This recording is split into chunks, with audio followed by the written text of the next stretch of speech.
Breach sa loyalty o conduct matud pa ang rason kung anong gitanggal sa hugpong sa Tawong Lungsod Party si 2nd District Councilor Javi Garcia Campos. Si Councilor Campos una na nga gipahayag ang rason sab sa iyang paghawa sa partido. Ano ang report ni Argel, relator?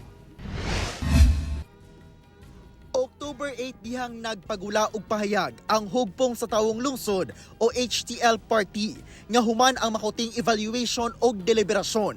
Nagdesisyon sila nga tanggalon sa partido si Davao City 2nd District Councilor Javi Garcia Campos nga midagan pagka-congressman sa 2nd District sa Davao City ubos sa partido sa kasamtangang administrasyon nga Partido Federal ng Pilipinas.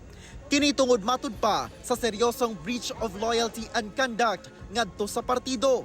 Naabot matud pa sa HTL nga nalambigit si Campos sa sekretong mga aktibidad sa laing political party nga iladong dunay anti-people nga baruganan o kontra sa mga interes sa mga Davaoenyo. Kalapasan sa matud pa ang gihimo ni Councilor Javi sa konstitusyon sa partido nga adunay silot nga automatic expulsion.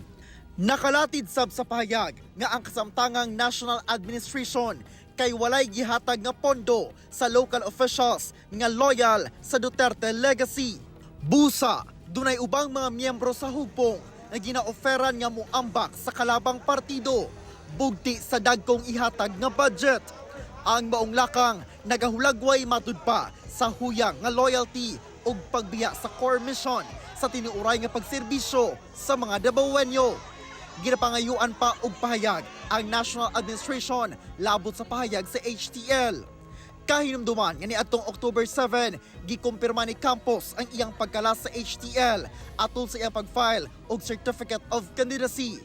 Dinhisap iyang gilatag ang rason sa paghawa sa HTL. Ang trabaho sa ato mga kongresista, of course, is a lawmaking body and it's very important to be part of the majority.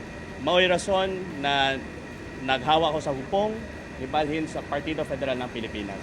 Ako si Argel, relator. One Mindanao.